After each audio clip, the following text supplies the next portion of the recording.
Welcome to Kenton Teaches. Enjoy the video. You start by signing into GitHub.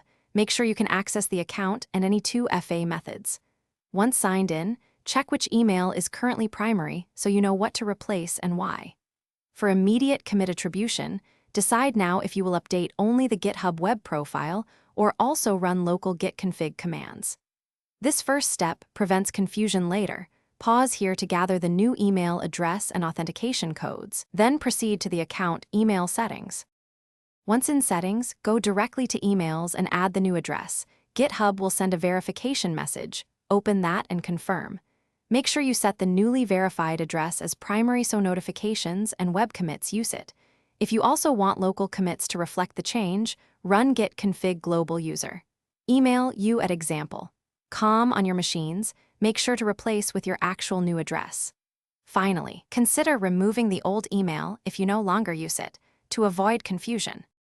To match past commits to the new email, you may need to rewrite history using git rebase I for recent commits or git filter repo for many commits. Do this carefully because it rewrites hashes. Once rewritten, push to origin with force only after coordinating with collaborators. If the verification email never arrives, check spam, resend verification, and confirm your domain or mailbox settings.